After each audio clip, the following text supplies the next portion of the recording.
என்னதான் நாம் ஒரு டெய்லராக இருந்தாலும் நம்ம வந்து லேடிஸ்க்கு மட்டும் தானங்க தைப்போம். ஜென்ஸுக்கான துணி நம்மளுக்கு தைக்க தெரியாது. அதே நம்ம குழந்தைங்க வந்து சின்ன பசங்களாக இருக்கிற வரைக்கும் ஓரளவுக்கு ட்ராயரா சட்டையாக தைச்சி போட்டுடலாம். ஆனால் அவங்க ஓரளவுக்கு வளர்ந்ததுக்கப்புறம் பார்த்திங்கன்னா நம்மளால் தைக்க முடியாது இல்லைங்களா. ஆனால் அவங்களுக்கானது நல்லா நீட்டாக ஃபினிஷிங் நல்லா கரெக்டாக வேணும் இல்லைங்களா.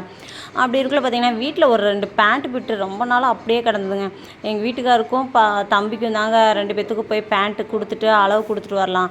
சரி தைச்சி வச்சுக்கிட்டு அப்புறம் தீபாவளி டைமில் நம்ம சட்டை மட்டும் எடுத்துக்கலாம் அப்படின்ற ஒரு இதோட தாங்க நாங்கள் இன்றைக்கி ஞாயிற்றுக்கிழமை வேறையா நாங்களும் நானும் எங்கள் வீட்டுக்காரர் தம்பி 3 பேருமே போனோங்க. போயிட்டு ஆட்டையாம்பட்டி சந்தையில் கொஞ்சம் காய்கறி எல்லாம் வாங்கிட்டு அங்கே தேவையான காய்கறி எல்லாம் வாங்கிட்டு அப்புறம் தம்பியை கூட்டிகிட்டு போய் கடையில் துணியும் கொடுத்துட்டு அளவும் கொடுத்துட்டாங்க. அப்புறம் வீட்டுக்கு தேவையான கொஞ்சம் ஷாம்பு சோப்பு தூள் இந்த மாதிரி மளிகை சாமான செலவும் வாங்குற வேலை இருந்தது.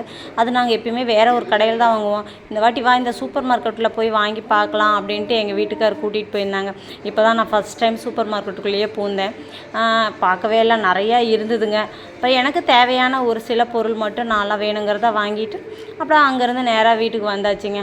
அவ்வளோதாங்க இன்றைக்கி நாள் இன்னைய பொழுது இப்படி தாங்க போச்சு.